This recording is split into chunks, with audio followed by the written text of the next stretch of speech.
Está começando mais um podcast do Internato da Residência Médica. Um podcast que te ensina todas as estratégias para você interno e você médico generalista conquistar aquela tão sonhada vaga na residência médica. Meu nome é Felipe Barreto. Meu nome é Eduardo. E o tema de hoje é um tema que, na verdade, começou semana passada. A gente começou a falar sobre estagnação, né? O que fazer quando a sua nota na residência para de subir. E é por causa disso que o tema de hoje é um tema parte 2. É aquele caso onde você estudando um tema, por exemplo, cardiologia, por exemplo, eletro na prova de residência, e você continua errando questões sobre esse tema. Cara, o que eu faço? Edu, explica pra gente. O que está acontecendo? Por que as pessoas, ainda que elas estudem frequentemente um determinado tema, seja cardio, seja neto, seja parto, que a gente gosta de usar bastante como exemplo, e elas ainda assim continuam errando questões?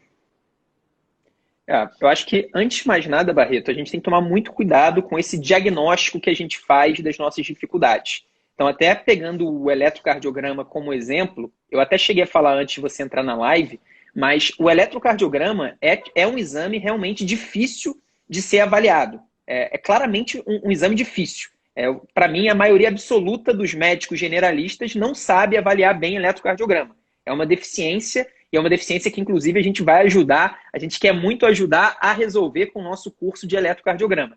Mas, se a gente pegar as questões de prova de residência sobre eletrocardiograma, a dificuldade é muito menor do que na prática. Então, a mesma coisa vale para vasculite. Tratar vasculite é um desafio, é uma coisa muito difícil, é uma coisa que só um reumatologista vai fazer, e normalmente é um reumatologista especialista nas vasculites que vai tratar as vasculites. Então, uma coisa é a prática, outra coisa é a prova de residência.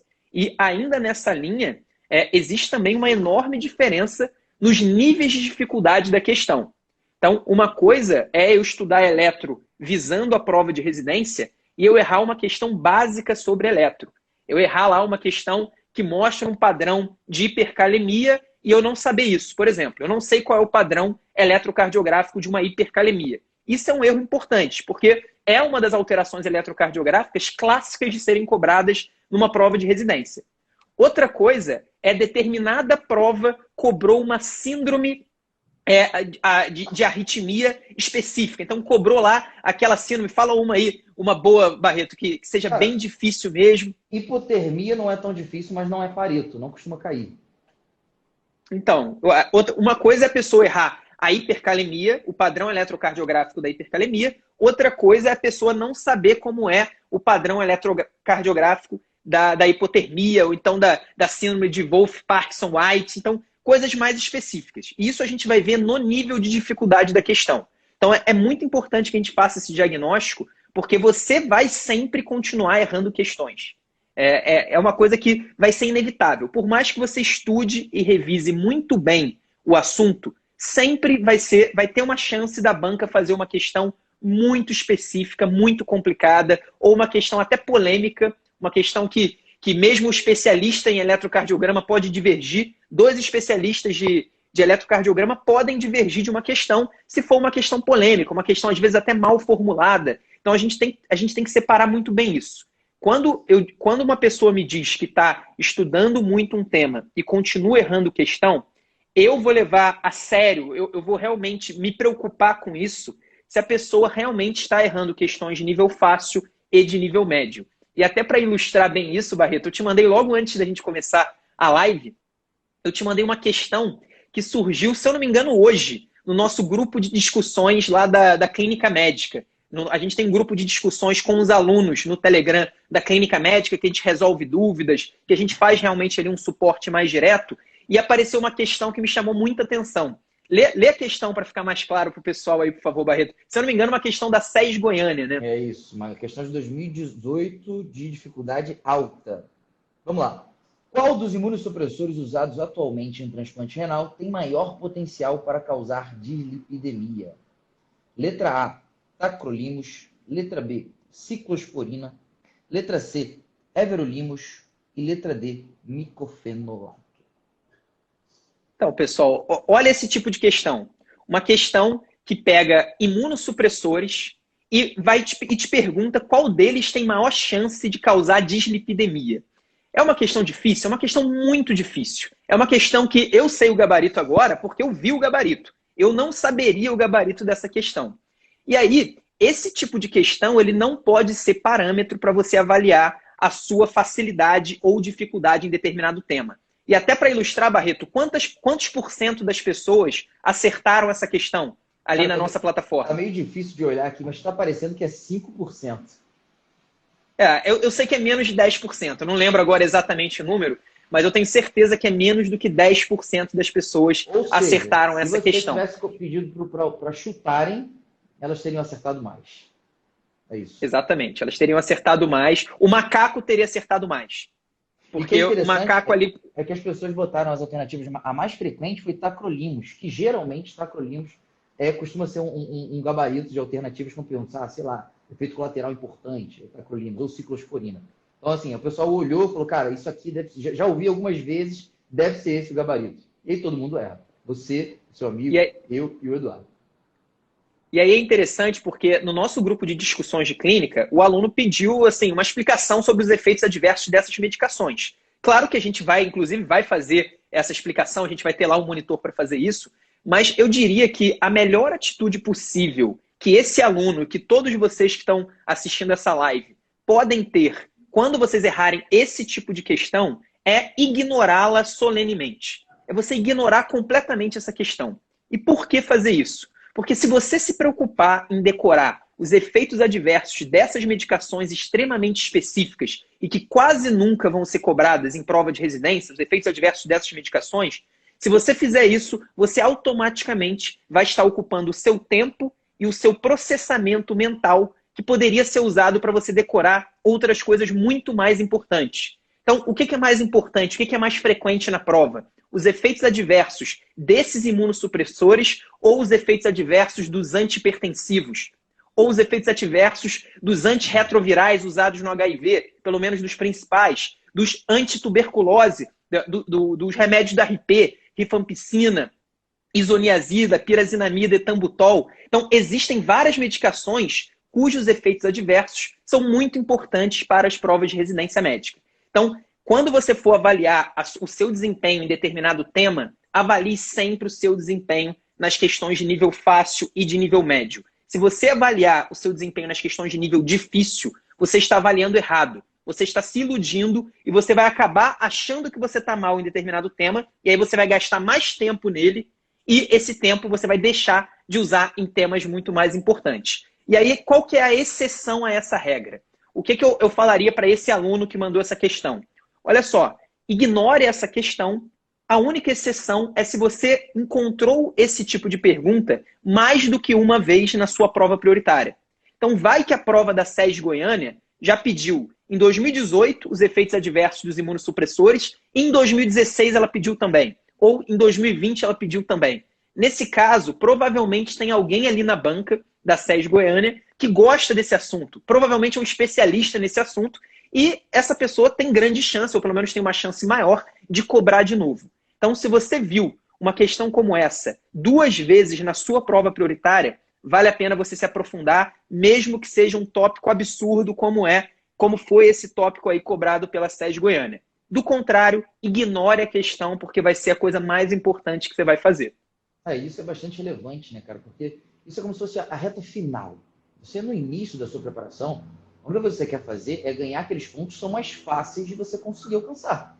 Os pontos mais fáceis são aqueles que estão nas questões fáceis. Porque, geralmente, essas questões cobram um CCQ. Né? Por exemplo, é um cara que tem uma síndrome dispneica com uma síndrome febril aguda. Qual que é o diagnóstico? É isso que eu te pergunto.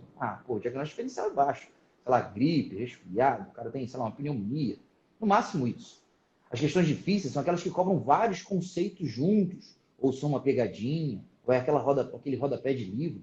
E, por definição, menos pessoas vão acertar. Ou seja, se você errar, não tem tanto problema assim. É meio que contra-intuitivo, né, Edu?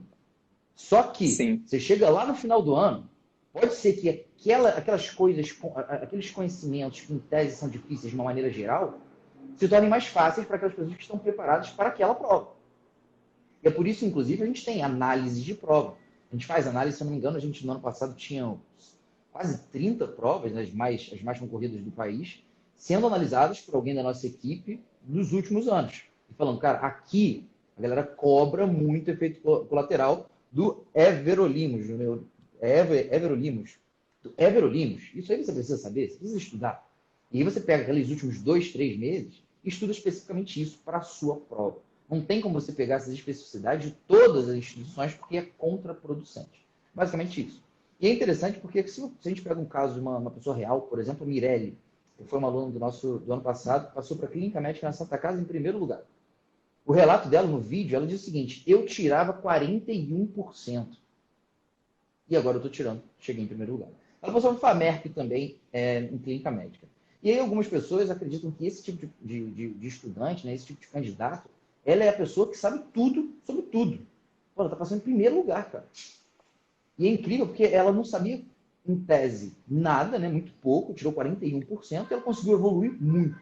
Como que essa pessoa consegue evoluir tanto se a gente, no episódio passado, fala que existe essa estagnação, se a gente fala que no episódio passado você precisa realmente ter consistência, ter metodologia e não ceder ao imediatismo? Como uma pessoa consegue fazer com que esse aumento de percentual seja, claro, evidente num simulado, mas também lembrar que esse aumento de percentual, no simulado de forma geral, ele advém de um aumento específico em cada um dos temas. É por causa disso que a gente está começando aqui, por exemplo, falando sobre essa questão, porque uma vez que você se depara com esse erro grave, esse erro, na verdade, não é um grave, é um erro não é grave, é um erro leve, mas é um erro em uma questão que é difícil. Em um tema específico, é comum que as pessoas deem muito valor para isso e acabem gastando tempo de estudo desse tema sobre esse CCQ que não vai fazer tanta diferença assim. Então, é importante... Não, Barreto, eu achei interessante porque você citar o caso da Mirelle, assim, eu não lembro exatamente como foi a preparação dela, eu não lembro se eu conversei com ela, inclusive, mas assim, de qualquer jeito, eu tenho certeza que para ela ter tido essa evolução de 40 e poucos % até o primeiro lugar na Santa Casa, ela certamente teve duas coisas. Ela teve uma ótima regularidade, então ela estudou quase todos os dias, eu tenho certeza absoluta disso. A gente pode ligar agora para a Mirelle que ela vai confirmar que ela estudou quase todos os dias em 2020. E eu também tenho certeza absoluta que ela teve uma boa metodologia de estudo. E uma boa metodologia de estudo envolve vários aspectos, ou seja, ela revisou, ela usou muitas questões, usou muitos flashcards e, abordando o tema de hoje desse podcast, ela certamente escolheu as batalhas certas ao longo da preparação. O que significa isso? O que eu chamo de escolher as batalhas certas? Escolher a batalha errada é você, por exemplo, focar em saber todos os efeitos adversos desses 4 imunossupressores que você falou aí. Fala de novo os imunossupressores, Barreto, porque eu acho que só para as pessoas entenderem exatamente o que a gente está falando. Tacrolimus, ciclosporina, everolimus e micofenolatos. Então, você chegar numa profundidade de saber os efeitos adversos de todos esses imunossupressores é você escolher a batalha errada no seu ano de preparação. O que significa escolher a batalha certa? É, por exemplo, você se dedicar a estudar os efeitos adversos dos principais antihipertensivos. Então, você tem que saber quais antihipertensivos causam hipercalemia, quais causam hipocalemia, quais têm outros efeitos adversos associados, quais são os efeitos adversos dos bloqueadores dos receptores de angiotensina. Você precisa saber quais são os efeitos adversos dos bloqueadores do canal de cálcio. Você precisa saber os efeitos adversos de várias medicações da medicina. Mas você não precisa saber dos efeitos adversos dos imunossupressores. Então, escolher a batalha certa é você ter um direcionamento inteligente no seu estudo. E quando você escolhe todas as batalhas, porque tem gente que vai ouvir eu falando isso e vai falar, tudo bem, Eduardo, é óbvio que eu preciso saber os efeitos adversos dos antihipertensivos, é óbvio que eu preciso saber os efeitos adversos dos antidiabéticos, mas eu tenho muito tempo e eu resolvi tentar estudar tudo. Só que tentar estudar tudo é uma batalha perdida. Você não vai conseguir, você até pode tentar estudar tudo, mas você não vai conseguir aprender tudo. Você não vai conseguir memorizar, você não vai conseguir decorar todas as informações. Então, essa é uma coisa que a gente fala muito, mas isso significa escolher as batalhas certas. E até, voltando até para o que eu estava falando antes do Barreto entrar, eu citei, Barreto, que na minha época, no meu ano de preparação para a prova, tinha um tema que eu tinha certo medo, porque eu não sabia, eu nunca tinha estudado a fundo, e eu via que não caía tanto assim nas provas, que eram as estatísticas. Então, você sabia aqueles detalhes estatísticos dos estudos epidemiológicos. E até dei o exemplo que, na prova da Unifesp, esse é um assunto muito importante. Esse é um assunto que cai todos os anos, pelo menos 1, 2, às vezes até mais questões sobre estatística. Só que nas provas que eu ia fazer, e eu só fiz 4, eu fiz a SES do Rio de Janeiro, eu fiz o INCA, eu fiz a USP São Paulo e fiz o Einstein, eu não vi questão sobre estatística em praticamente nenhuma das provas. Então eu peguei os 5 últimos anos dessas bancas e eu vi que não tinha questão sobre estatística. E aí o que eu fiz? Eu tinha 2 opções. Ou eu me aprofundava nesse tópico, que é um tópico difícil, um tópico espinhoso, e começava a acertar questões sobre isso, ou eu simplesmente ignorava. Eu acabei ignorando e para mim deu certo. E quando eu falo de ignorar, gente, ignorar significa... Porque quando você diz sim para algum tema, para algum tópico, você automaticamente está dizendo não para outro. Esse é o grande detalhe. Isso é o que a gente chama de custo de oportunidade. Então, na época, eu avaliei que me aprofundar em estatística era um custo de oportunidade para mim. Eu poderia usar aquele tempo e aquela energia de estudo para estudar outras coisas. E foi o que eu fiz. Então, é isso que eu sugiro que vocês façam. Então, até pegando o nome que eu coloquei na live ali, já estudei um tema e não acerto questões sobre ele. A primeira avaliação que você vai fazer é se vale a pena você aprender esse tema. Então, essa é a primeira avaliação. Vale a pena eu realmente focar, gastar tempo em aprender um tema que eu tenho muita dificuldade? Às vezes vale. Imagina se você tem muita dificuldade, por exemplo, em estudos epidemiológicos. Que eu falei em estatística, que é uma coisa muito específica dentro dos estudos epidemiológicos. Mas tem muita gente que tem dificuldade em diferenciar, por exemplo, um estudo de coorte para um estudo caso-controle, para um ensaio clínico randomizado. Nesse caso, como é um tema importante em praticamente todas as provas do Brasil, esse é o caso da batalha que você precisa ter. Você precisa aprender esse assunto. Então, em alguns casos, você vai ter que aprender o tema que você tem dificuldade. Mas eu diria que em muitos casos mesmo, não vale a pena você martelar em cima de um tema que você tem uma dificuldade, que você nunca aprendeu e que muitas vezes não vai ser cobrado na sua prova. Então, acho que isso é uma lição muito importante e é isso, é usar o seu tempo de forma inteligente, é escolher as batalhas que você precisa enfrentar durante o ano de preparação. Aí esse direcionamento que o Edu está mostrando, na verdade, não foi invenção nossa. O Vilfredo Pareto, que é um italiano, se não me engano, matemático, descobriu que nas vagens, 20% das vagens eram responsáveis pela totalidade de 80% das ervilhas. E isso acontece em várias situações na vida. 20% dos motoristas são responsáveis por 80% das infrações. E aqui na residência tem 20% dos temas ou de conteúdos são responsáveis por 80% da sua nota. E a gente pega isso, por exemplo, e usa em um dos nossos 4 estudos. A gente tem estudo teórico, revisão inteligente, revisão teórica e simulado ou prova na íntegra. No estudo teórico, é a primeira vez que você está se deparando com aquele tema. Então, o professor e todas as pessoas que produzem a apostila digital, mapa mental, flashcards, colocam exatamente aqueles 20% que vão gerar mais resultado. São aqueles 20% de sims que dão mais resultado, deixando os outros sims que, na verdade, são muito mais um custo de oportunidade do que realmente, de fato, uma oportunidade. Só que depois que você passa por esse estudo teórico, geralmente a grande maioria de vocês fazem direitinho, dentro do cronograma, tem lá a revisão inteligente e revisão teórica. Como é que funciona, Edu, esse direcionamento, esse princípio de Pareto na revisão inteligente e na revisão teórica, para que o cara tenha mais sims que dão mais oportunidade e não sims em mais custo de oportunidade?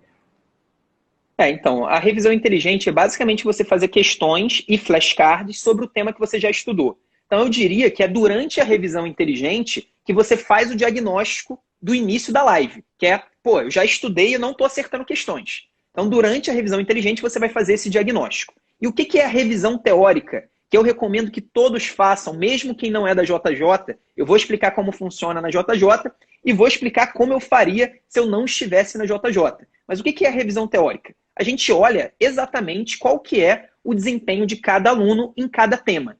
Então, eu vou ver, por exemplo, que o Barreto é muito bom em cardiologia, ele é muito bom em síndromes coronarianas, ele é muito bom em insuficiência cardíaca, ele é muito bom em arritmias, só que ele vai muito mal em parto e pré-natal, por exemplo, ele não gosta de obstetrícia. E aí, a partir desses dados e a partir da relevância de cada tema na prova de residência médica do Barreto, a gente vai recomendar que ele faça aí sim essa batalha, que ele escolha essa batalha. Usando a nossa analogia, qual é a batalha que você vai enfrentar. Dos temas que você foi mal nas questões, quais são as suas prioridades. Então, com certeza, não vai ser prioridade para praticamente ninguém revisar os efeitos adversos de imunossupressores usados apenas em doenças raras. Então, não vai ser, dificilmente vai ser a prioridade. Só que no nosso exemplo do Barreto, muito provavelmente vai ser prioridade para ele revisar parto e pré-natal, porque são dois temas importantíssimos para qualquer prova de residência médica. Então, a revisão teórica nada mais é do que você olhar para o diagnóstico que você fez, fui mal ou fui bem naquele tema, estou indo mal ou estou indo bem. E estou indo mal e estou indo bem, mais uma vez, não é porcentagem de acerto. É porcentagem de acerto em questões fáceis e médias. Se for aquela questão ultra específica, essa questão não te diz nada. Essa questão é uma questão que você pode ignorar solenemente. A única exceção é se ela caiu 2 vezes na sua prova prioritária. Então, a revisão teórica é aquele momento que a gente que a gente pega esses dados, essa avaliação diagnóstica, e a gente praticamente receita o tratamento. Então, a gente olhou lá que o Barreto foi mal em parto e foi mal em vasculite. O que vai ser mais prioritário para ele fazer uma revisão teórica? Parto ou vasculite? Muito provavelmente vai ser parto, porque praticamente em qualquer prova de residência cai muito mais parto do que vasculite. Então, é basicamente a gente fazer esse exercício, que às vezes é óbvio. Então, às vezes é óbvio. A gente pegou essa questão aí, eu peguei esse exemplo, porque um exemplo é um exemplo extremo. É uma questão que todo mundo que vê, ou praticamente todo mundo que vê, percebe que é uma questão ultra específica, muito complicada. Então, é muito complicado a gente memorizar os efeitos adversos de todas as medicações do mundo.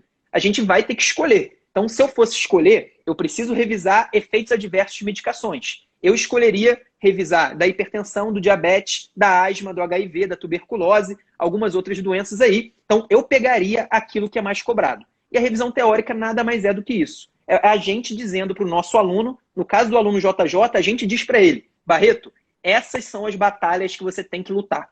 Então, você tem que travar essas batalhas, não tem desculpa. Você precisa aprender SUS. Você pode dizer que é ruim SUS, que não gosta de memorizar as doutrinas, você não gosta de SUS. É uma matéria que você acha chata e que você não sabe. Nesse caso, não importa, você precisa memorizar pelo menos aquilo que é mais importante. Agora, para outras coisas, pode ser completamente diferente. O Barreto pode me falar que ele odeia aquele detalhe da ginecologia. Então, ele odeia a questão da distopia genital, por exemplo. E na prova dele, nos últimos 5 anos, caiu uma questão sobre distopia genital. Nesse caso, pode fazer sentido, e muito provavelmente vai fazer sentido, ele não se aprofundar nesse tema. Porque é um tema que ele não gosta, é um tema espinhoso para ele, é um tema que ele provavelmente teria que investir uma enorme quantidade de tempo e uma enorme quantidade de energia para acertar as questões, sendo que, com certeza, distopia genital não é a única deficiência do Barreto.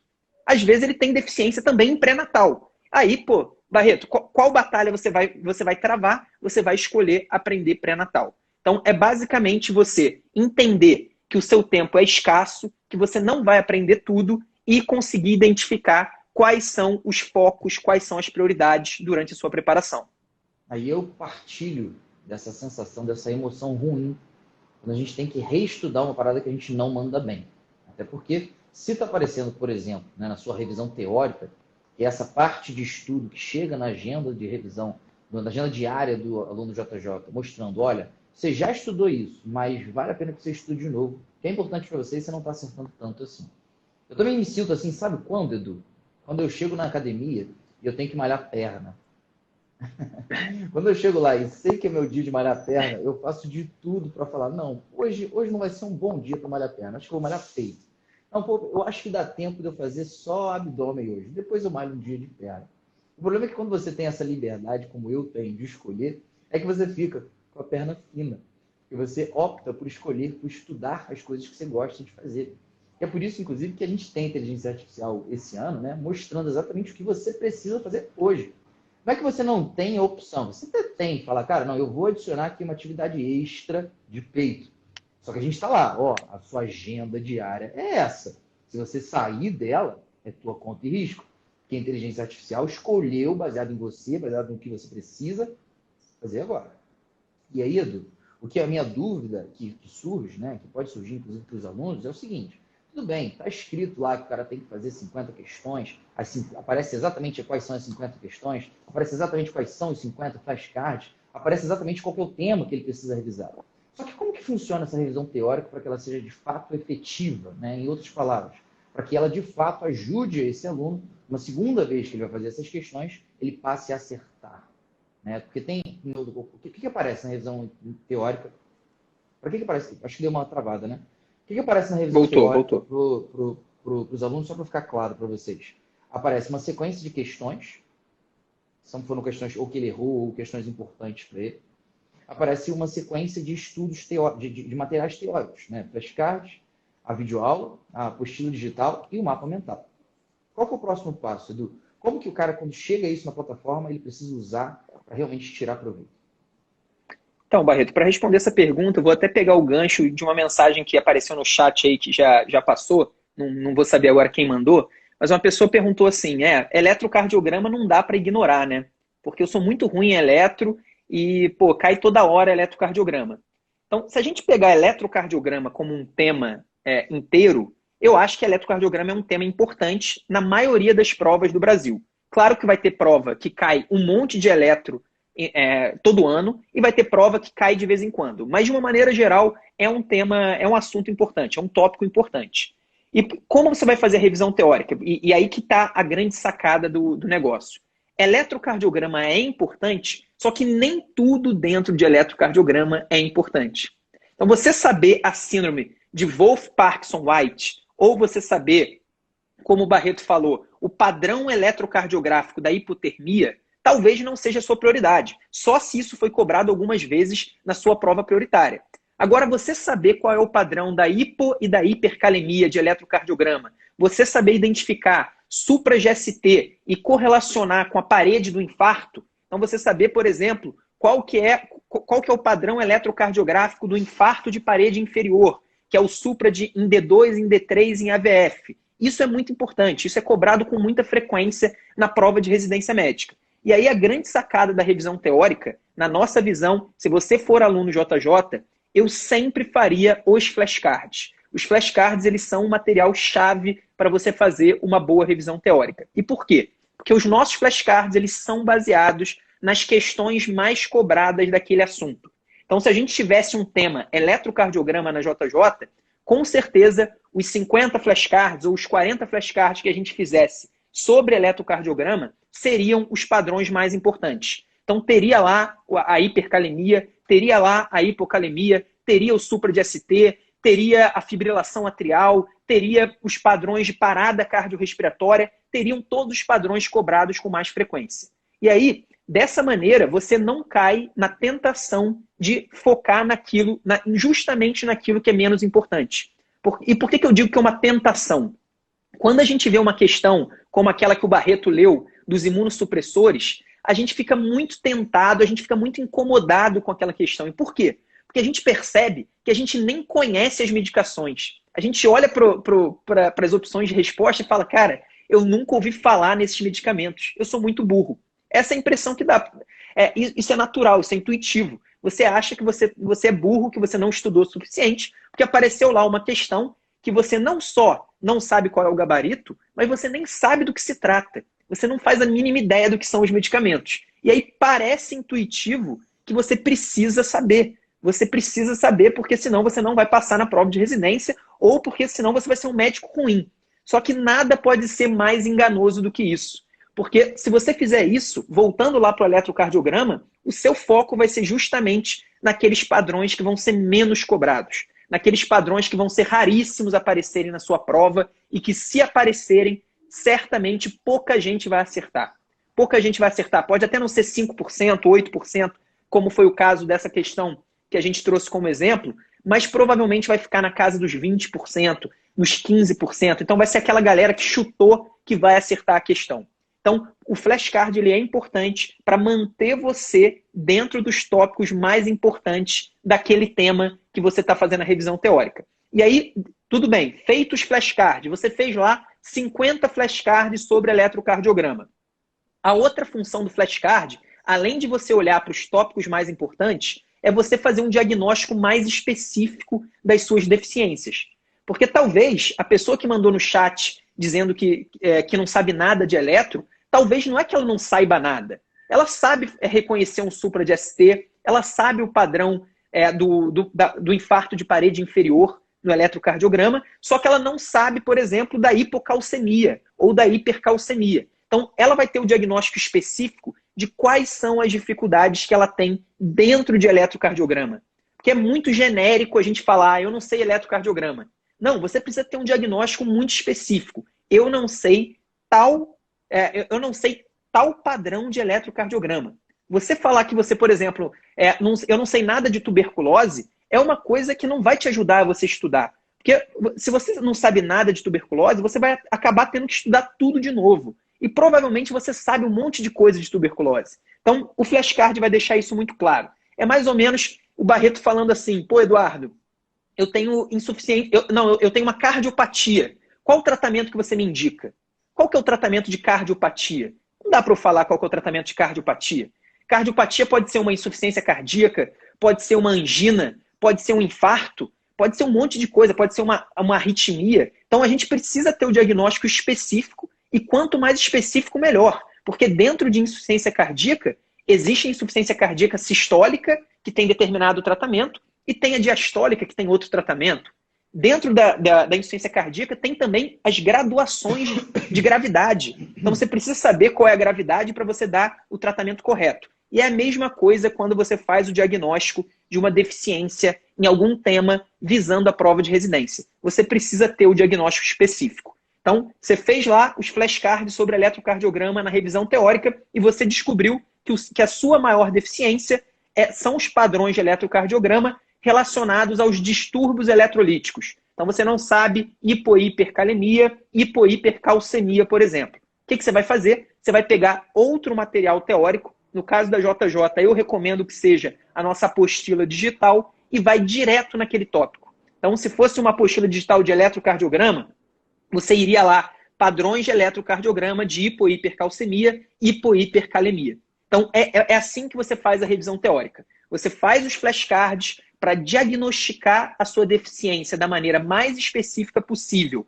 e para impedir que você escolha a batalha errada, usando aquela nossa analogia, para evitar que você escolha o detalhe do detalhe e, em seguida, você, feito o diagnóstico dos flashcards, você vai lá e faz uma revisão daquele ponto específico. Quem consegue fazer isso, quem consegue manter aquela tranquilidade, consegue não ter ansiedade de tentar aprender tudo, é a pessoa que vai evoluir de maneira progressiva. Porque essa pessoa, ela não só está aprendendo coisa o tempo todo, que ela está revisando em cima dos erros que ela comete, mas ela está aprendendo a coisa certa. Ela está escolhendo os tópicos certos a serem aprendidos. Essa pessoa ninguém consegue segurar na preparação para a prova de residência. A gente tem que lembrar que a preparação para a prova de residência está competindo numa maratona. E a maratona, ela é uma sequência de pequenas vitórias. É uma passada que deu certo, é uma curva que ele não se cansou tanto, é uma subida de morro que, na verdade, ele não gastou tanta energia e o adversário gastou. Quando o Eduardo fala você escolher a batalha certa, não quer dizer que quando você escolhe as batalhas erradas, você não está evoluindo, você não está indo para frente. Você até está. O problema é que você poderia estar indo mais rápido. Quando você escolhe realmente esses focos, né? Quando você dá esse diagnóstico do que realmente é mais importante para você conseguir mais nota, e você faz isso sucessivamente ao longo do ano, é como se você estivesse se afastando cada vez mais do seu adversário, que pode até estar evoluindo, mas está evoluindo a passos curtos, ou como se estivesse andando de lado. E é interessante do que você já comentou aí, que, por exemplo, você sugere que essa revisão teórica seja feita com a nossa apostila digital. Por que tem que ser apostila digital? Imagina só, eu lembro que tinha uma menina, não era da sala não, era minha veterana direto. Você lembra da Schultz? Ana Luísa Schultz? Putz, cara, eu sou péssimo com o nome, cara. Você é péssimo, né? Eu sou péssimo com o nome, cara. Eu sou péssimo com o nome. Mas talvez se eu visse o rosto, eu lembraria. É que ela era minha veterana, né? Pra quem não sabe, o Eduardo é meu veterano, acho que de uns 2, 3 anos pra frente. E a Schultz era minha veterana direta, que era da mesma sala do Gustavo Scaramuzzi. E aí a questão é, tudo da prova que a gente tinha, eu lembro especificamente de uma prova de bioquímica, a gente estudava com a Schultz, que eram os resumos que ela tinha feito. Eu não pegava o Leninger para estudar para a prova. Por quê? Eu queria uma parada direcionada. Eu queria um resumo que estivesse exatamente o que o professor falou, que eu sei que se eu estudasse exatamente o que o professor falou, eu tinha mais chance de acertar as minhas questões. Por isso eu não pegava o Leninger, apesar de o Leninger ser o pai da bioquímica, e eu, talvez aprendesse até um pouquinho mais. Então, aqui na residência, quem que é o pai da medicina? O Harrison, Cécio, Sabiston, talvez. Eu vou estudar cirurgia. O Rezende, para GO. Mas quem que é o resumo que vai fazer com que você consiga acertar mais questões? Ou seja, que você escolha ali bem claro quais são as batalhas certas. É um material que foi feito a partir das questões. Material que foi feito a partir dos conceitos que são mais cobrados nas questões. Por isso que eu dou falar, cara, se você tiver que orientar algum material, é apostila digital. Porque aqui é o único lugar que eu tenho certeza que a equipe inteira está olhando as questões e falando, esse conceito aqui caiu em 10 questões. Então vamos colocar na apostila. Vamos fazer o seguinte, tem questão, foi cobrado 10 vezes, mas tem uma que foi cobrada em 30 questões. Vamos fazer o seguinte, vamos deixar isso aqui mais claro para os alunos. Vamos botar uma bandeirinha vermelha.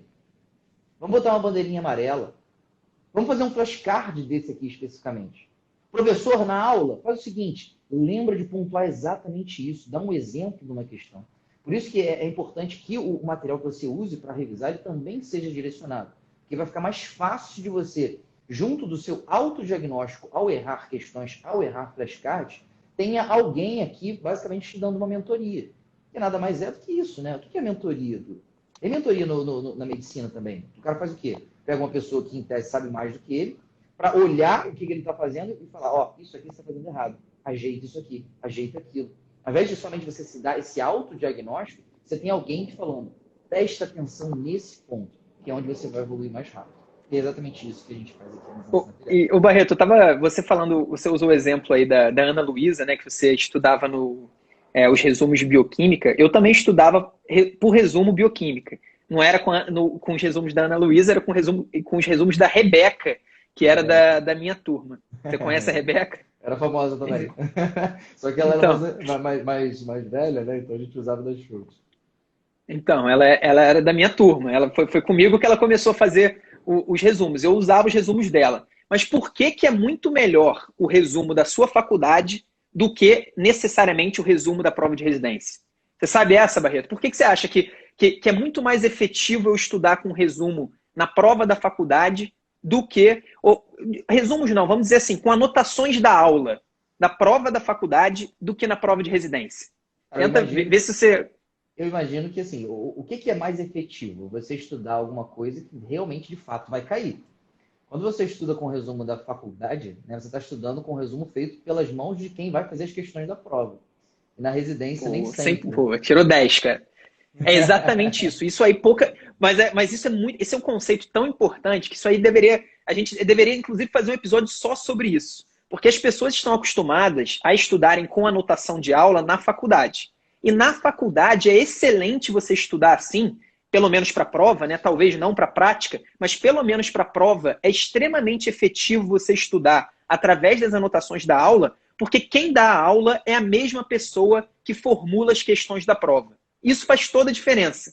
O cara que vai fazer sua prova, ele está dizendo os tópicos que ele acha mais importantes. Então você precisa sim anotar o que ele está dizendo. É aquilo, esse vai ser o Pareto. Então, se você está assistindo uma aula de bioquímica e o cara está focando no ciclo de Krebs, ele está falando para você que é muito importante você decorar o ciclo de Krebs, você deve decorar o ciclo de Krebs, senão você vai se ferrar na prova. E por outro lado, na prova de residência, o seu professor, seja o professor da JJ, seja o professor de qualquer outro cursinho, ele não vai fazer as questões de prova de residência. Então, nesse caso, você depende que o professor que está dando aquela aula, ele saiba o que vai ser cobrado na prova de residência. E como ninguém tem bola de cristal, a única maneira de você, pelo menos, ter uma ideia do que vai ser cobrado é você olhar para o passado. Então, você olhando para o passado, como a gente faz na JJ, você consegue ver quais são os padrões de questões mais cobrados de cada assunto. E a partir daí, o seu professor vai conseguir te dar uma aula direcionada para a prova de residência. Então, isso é uma coisa muito importante para todo mundo que sempre estudou por anotação de aula, sempre estudou por resumo das anotações durante a faculdade vale a pena. Então, se você está assistindo for do 4º ano, do 5º ano, e não sabe como você vai estudar de forma direcionada para a sua prova do internato, ou para a sua prova do ciclo clínico, ou até mesmo para a sua prova do ciclo básico, como eu e Barreto estudávamos bioquímica, vale a pena sim você anotar o que o seu professor está falando, pegar o resumo daquela sua amiga ou daquele seu amigo que adora fazer aqueles resumos bonitos, aqueles resumos super organizados, vale a pena. Porque quem está dando a aula é a mesma pessoa que vai fazer a prova. No caso da prova de residência, toma muito cuidado com isso. Toma muito cuidado, especialmente porque, pelo menos em alguns cursos que eu conheço, os cursos acabam priorizando a especialização do professor em determinado assunto.